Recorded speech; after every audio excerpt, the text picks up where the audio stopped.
In 1052, the city of Isfahan falls to the Islamic Empire, so medicine and science are outlawed in Persia. This forces doctors to flee the city and seek a new home. Dr. Rob is currently on a ship with his pregnant wife Rebecca. They're traveling to England with their medical team and everyone celebrates when the island comes into view. Unfortunately, a vicious storm suddenly appears in the sky and causes the ship to lose control. While the crew tries to keep the vessel en route, Rebecca's water breaks, so Rob guides her through labor and soon a cute baby boy is born. Another moment of joy is interrupted when the ship crashes into the rocks. In the morning, the survivors wake up on a beach and explore the area to check for any injured friends and supplies. At least the book with all their medical knowledge is intact. Rob has managed to save his baby, but he can't find Rebecca anywhere. In the evening, the group makes camp, and Rob is still stuck in a depressive state. His friend Isaac thinks they should get going and Rob snaps, saying he wants to stay there until he finds Rebecca. Isaac snaps too, pointing out that Rebecca is dead and dozens of people have died for Rob's dream last night.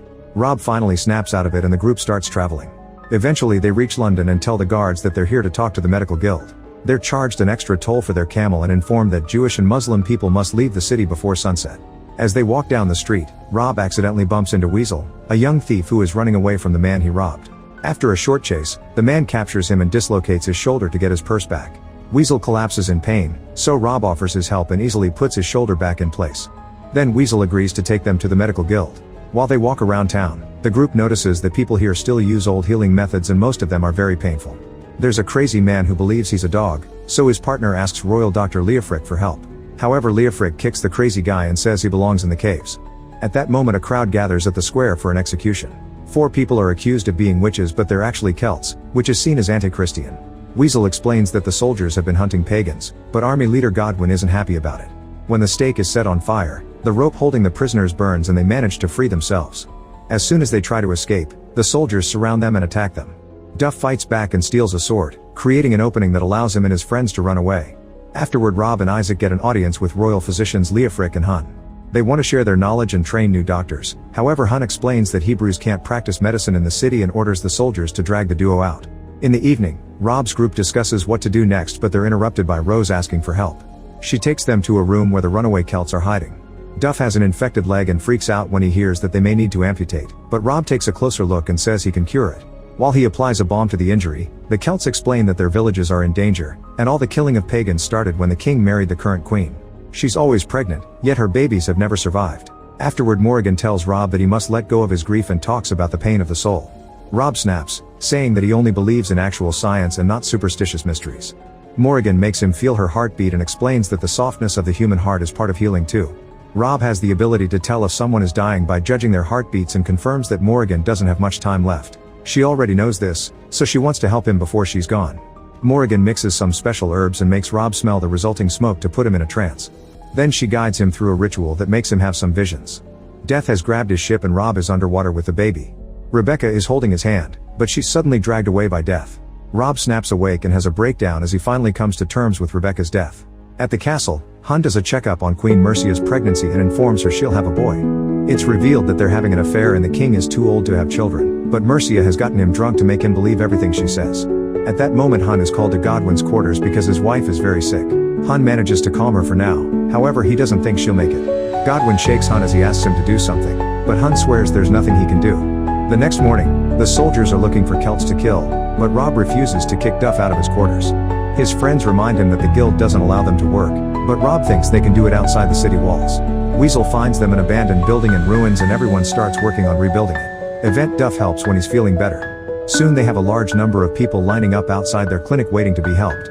They don't always have money to pay, but the doctors don't mind working for free.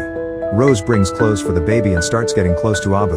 One evening, Rob tries to write Morrigan's ritual in his book, but he can't remember all the details. Isaac is a little skeptical of such rituals, so Rob points out that many ancient cultures have stories about the soul healing the body. He didn't used to believe them either, but now that he's experienced the results, he thinks they must learn these techniques too. Sometime later, Rob sees a ship with strange people in the river. A merchant explains that those are people whose souls were taken by the devil, which means they're crazy. They're taken to the Caves of Mercy and they never come back. Meanwhile, Leofric complains because he's lost most of his clients to Rob's team. Hun thinks it's fine because their people always come back, but he falls silent when he hears that Rob's team is willing to work for free.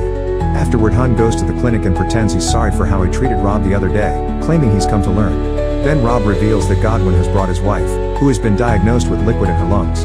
The men hold her while Rob makes a cut in her chest and proceeds to drain her lungs. She immediately feels better because she can finally breathe again. Hun is impressed by this and Rob asks him to work together. However, Hun is only interested in buying the book. He offers money and his protection, but Rob turns him down. At the castle, nobles complain because they've lost too many people in these fights against native tribes. Yet the bishop and Mercia insist that none of Satan's allies must be allowed in their country. At that moment, Godwin brings Rob to the throne room and says he can heal the king. Mercia and Leofric try to forbid it, so Godwin tells the crowd that Rob saved his wife after the royal medics failed to help her. The crowd goes crazy and points out that nobody has seen the king in a year. Under all this pressure, Mercia has no choice but to take Rob to the royal chambers.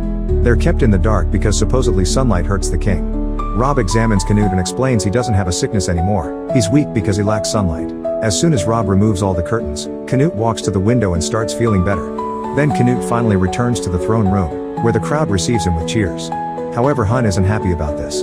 After a few weeks, Canute is feeling so well that he goes hunting again. However, Rob still visits him to apply a balm on his skin until he's fully recovered.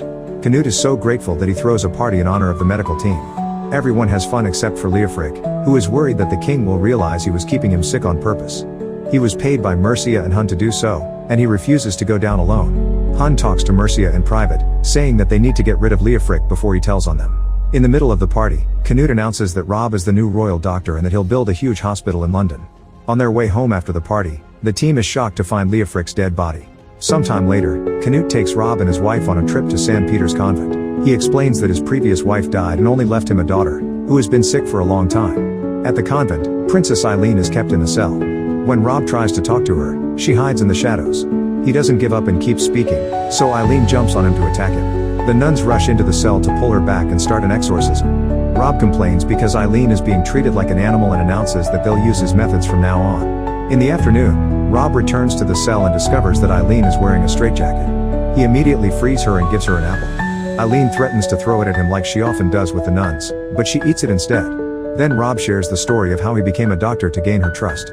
Eileen says that the devil is inside her and tells him to go, but he assures her that she doesn't and notices the drawings she's made on the wall.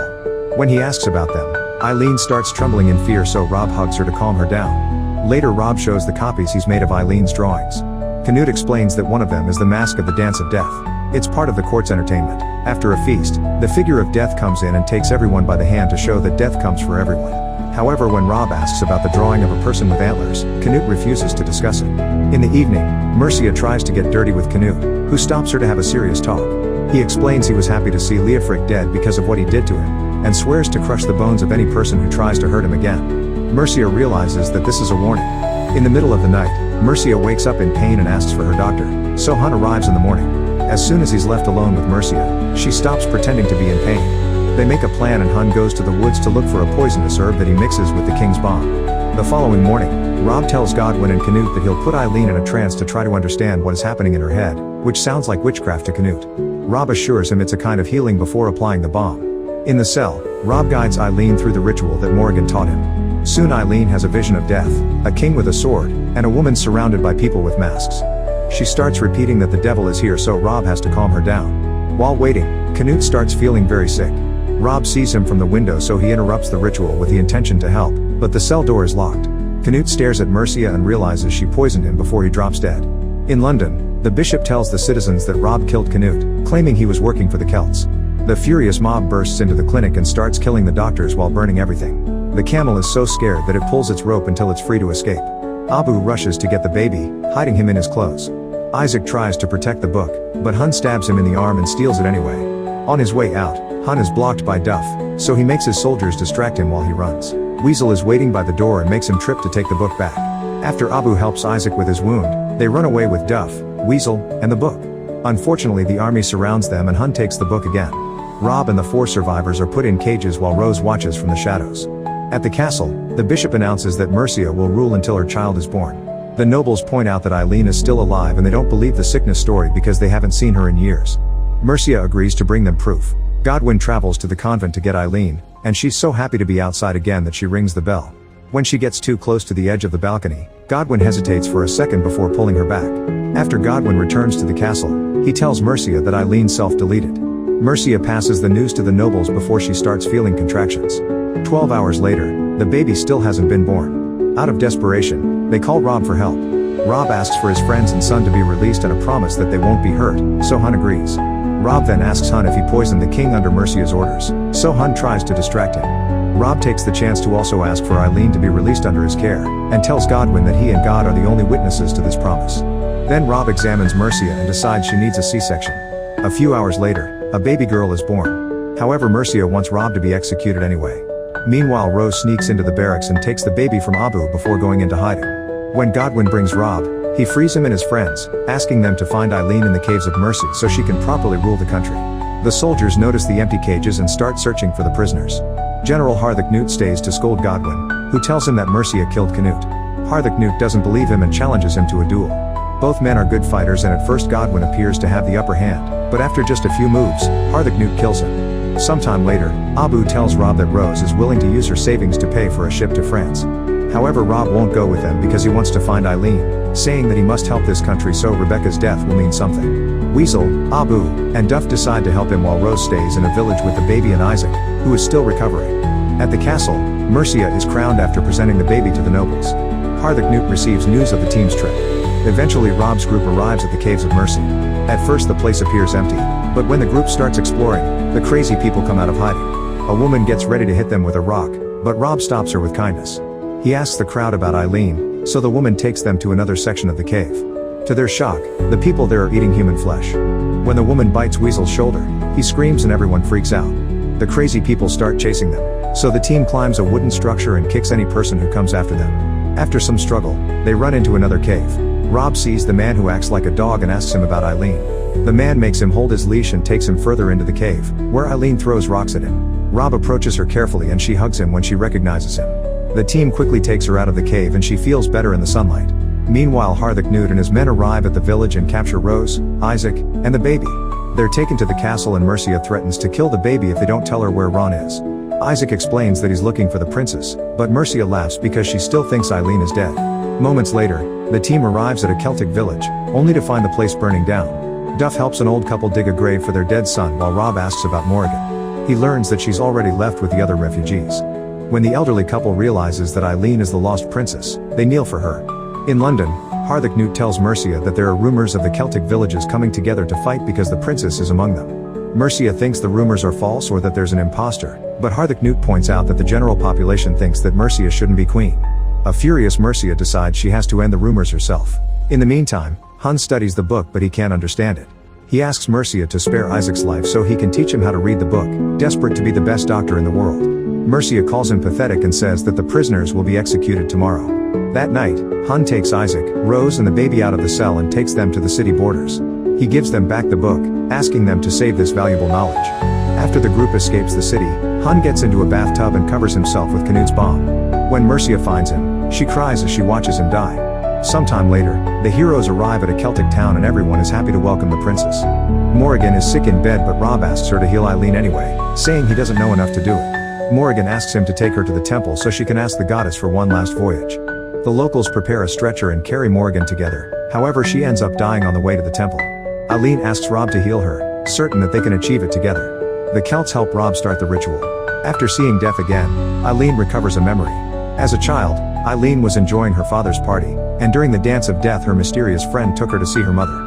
Eileen found her mom in the middle of a naughty-looking ritual, and her friend asked her to tell her father. When Eileen informed Canute of what she saw, he killed her mother and all the people from the ritual. Eileen didn't want to see the massacre, but her friend forced her to. This friend told her that Celts were evil and that Eileen had their devil blood.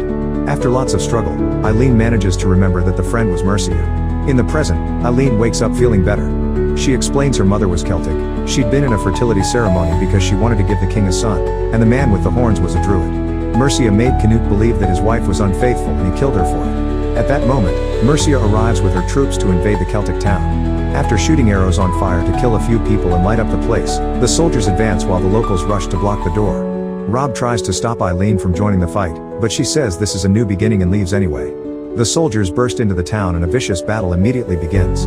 Weasel falls when he's hit by an arrow, so Duff takes him to the infirmary where Abu is trying his best to take care of all the injured men. When he opens Weasel's shirt to look at the wound, they discover he's actually a girl.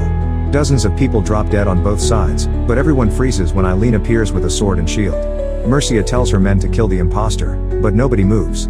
Then Eileen shares what Mercia did to her parents and announces she's here to claim the throne in the name of peace as both Celt and Christian. The crowd kneels as Eileen reminds everyone that her parents married precisely to unite both cultures, and even Harthacnut and the bishop decide to accept her as the true queen. Mercia falls on her knees crying, so Eileen approaches her thinking she's repenting. However, Mercia is acting and quickly stabs her. Then she announces she's killed the half-blood, so the archers quickly kill her with arrows. Rob rushes to Eileen's side and checks her heartbeat to confirm she'll survive. Afterward, Eileen returns to London as the legitimate queen, and even the camel welcomes her with a cheer. Years later, Rob adds a chapter on the importance of mental health to the book. When Eileen visits him, she shares that she's engaged to a man from the west to create an alliance with the Saxon families. However, it's not what her heart wants. She holds Rob's hand and thanks him for her life.